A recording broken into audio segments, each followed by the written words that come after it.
Hello everyone, AmyR here with Prairie Paper and Ink, and today's cards are using some new products from Simon Says Stamp. They had their December release on the 1st, and today is day 2 of Blog Hops. So I will have info and links and all that in the description box below the video. So to start off with, I wanted to create some backgrounds. And I decided to pull out my Nuvo Shimmer powders because I haven't used these in a while. And I wanted really loose, kind of random backgrounds. And that is something I struggle with. So that's what I really like the shimmer powders for, because you don't really have any control over it. So I started off, I just have some Strathmore watercolor paper. And I very lightly sprinkled the powder onto the paper, and then I sprayed it with my distress sprayer. And then I'm just speeding up the drying process with my heat tool. You can let these air dry, but it would take a while, especially like I spray it really heavy with water. So I sped up the process, and then while it was drying, I decided I wanted to do a second layer. I was just kind of curious how that would look. So I sprinkled more powder on it. And with these, I don't ever squeeze the bottle. Do not squeeze the bottle unless you want a ton of powder for whatever reason. I literally just hold the bottle and I just kind of like tap my fingernail against the bottom of the bottle. That's what I'm doing right here. It's kind of almost like flicking it, barely, like very lightly. Do not squeeze these bottles because it literally will come out in a full-on like pile of powder. So I just very gently tap it. And then the fun thing with it is it doesn't look like much. And then you spray it with water and they basically explode. So the first one was Cherry Bomb. This one is Violet Brocade, which has been very, very popular. I get it because it's gorgeous. It's like you sprinkle it on, it doesn't look like anything, and then you spray it and then it turns, pink, and there's blue in there and all of that fun stuff. So I only did 2 this time. I did want to do like all the colors again, but I've done multiple videos in the past, and I'll have them linked throughout this video, showing all the different colors. So I did the exact same thing with the second piece. Like I tapped on the Violet Brocade powder and then sprayed it heavily, dried it, tapped on some more powder, sprayed it, and dried it. So it just creates this really fun effect. And it depends too on how much water you use. Like on the first one, I used quite a bit of water. If you use, the more water you use, the less shimmer there's going to be. It really does kind of depend on, the amount of water you use, etc. So it's hard to show on camera as well. So I did both those pieces. I let them dry completely. And then for my main images, I'm using the Simon Says Stamp Decorative Hamsa Wafer die, which when I first got it, I just kind of glossed over it. I was like, it is what it is, whatever. And then I looked at it again and I was like, this is a really pretty wafer die. Like the detail is absolutely insane. So I really wanted to do cards focusing on that. So that's what I decided to use. And I have 2 pieces of glitter paper here. And I just ran them through my little Xyron 3-inch machine here. So there's adhesive now on the back of both these pieces of glitter paper. And then I ran these through my die cut machine, and I did use a metal shim with this because this, like I said, this is really intricately detailed. You can see the packaging there. So I used my metal shim, ran them through my die cut machine. And this actually die cuts. This die has the die itself, all detailed and intricate, and it actually cuts 2 little outlines. So I have those all die cut, and then for my backgrounds, I trim them down. These pieces were originally, the watercolor paper is like 5 by 7 roughly. So I just trimmed them down so they're about 5 by 3 3/4 roughly. So trim those down, and then I'm just going to peel off the backing from these die cuts to expose the adhesive. And this is the Xyron permanent adhesive. But with this adhesive, you have some wiggle room until you really, really press down. So you can kind of move things around and fiddle and whatnot. So I just got it centered onto my background, which definitely has a bit of texture. It's got that little bit of shimmer, etc. So like once I got it in place and like where I wanted it, I just took my Teflon bone folder and really rubbed firmly on top of this to really press it into the cardstock. And that kind of like, in a way, I guess you could say it almost activates the adhesive to make it permanent. So I'd done that, and then I decided to use the outermost outline as well because I don't want any of this glitter paper to go to waste. And plus, it's just pretty. So because it's such a thin, delicate little outline, I definitely had the like wiggle room to kind of move it around and get it to fit around this die cut here. So once I was happy with how that was placed, I did the same thing. Just used my Teflon bone folder and just really rubbed against it.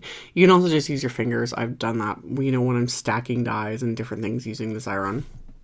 Just pressing really firmly. That's what really gets it to stick.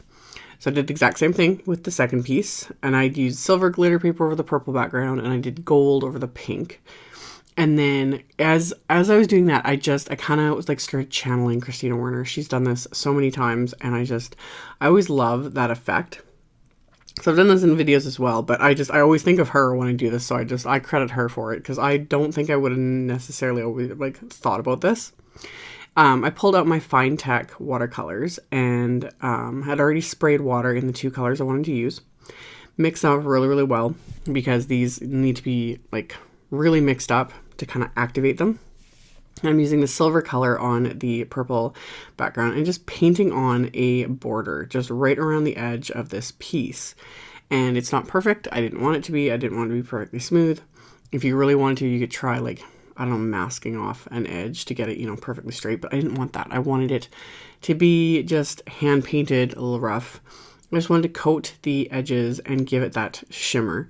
So this like far one is like a silver sort of a color, and out of this palette, surprisingly, this is my most used color. I love it, and it makes the prettiest splatter as well. So I hadn't pulled these out in a while, and then when I did, I was like, ooh. I don't want to put this away, so I'm probably going to use it like very soon again in a future video because it's just gorgeous. So I've done the silver on the purple one, of course, and then I did this really bright gold on the pink, and this one is really, like, they're all super metallic and shimmery because they're MICA watercolors. So I did the exact same thing, just painted this along the edges, and I'm just using a little silver size 4 paintbrush. Any paintbrush will work. Doesn't have to be anything fancy. So went along, painted the edges of both of these, and then let that sit to completely dry. And then I'm going to go on and start finishing off the other elements of the cards. So I have the new Nested Banners wafer dies, and I have the Tiny Words stamp set. And I'm going to stamp one of the sentiments from the set onto a scrap of white cardstock. And I decided to use some Doll Pink ink and some Hydrangea ink from Simon Says Stamp. I completely avoided using any black on these cards. I just, with the color and the metallic and everything else, I decided to just stick with that. So I stamped the sentiments with those inks onto the white cardstock, and then decided to stamp another sentiment with the same inks onto the remaining watercolor backgrounds that I'd created. So the purple is hard to see, again, on camera. In real life, it's easy to read. You don't have to, like, you know, strain your eyes or anything like that. But I stamped those on there. And the rest of those, like, backgrounds I'll save for a future project. So after I'd stamped them, I am going to die cut them with this tiny little die from the Nested Banner set that fits perfectly with these sentiments. So I'm going to tape that into place, die cut everything. And now I'm going to start like actually assembling my cards. So I decided to use Scor-Tape to adhere the watercolor paper to some cardstock. It didn't warp too bad after I was done everything, you know, painting the border and adding the die cut, etc. Considering how much water I applied to this.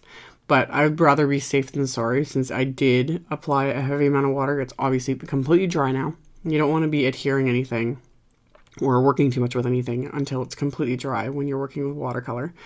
But I used the Scor-Tape so that it would adhere and keep it completely flat. You use any size of Scor-Tape. I happen to have this roll of 1-inch Scor-Tape because I have, I think, just about every single size. So using the wider Scor-Tape just made this move faster, but any size of Scor-Tape would work. But I put that on the back of the watercolor paper, adhered that to some cardstock. So purple cardstock for the purple background, pink cardstock for the pink background. And then the cardstock I put Simon's Big Mama foam tape on the back of. I'm going to peel off the backing from all of that, and then I'm going to pop this onto my card base, which is heavyweight white cardstock cut to 4 1/4 by 11 and scored at 5 1/2. So these are top folding A2 sized cards. So once I got the backing on the foam tape off, I can center that onto my card front, and then I'd also use that same foam tape on the back of the little die cut sentiment. So I can peel that off and stick that to the front of my card. And then sentiments for the inside, I actually just trimmed down a little piece of that same Scor-Tape and use that to adhere them to the inside of the cards, just keeping everything really simple.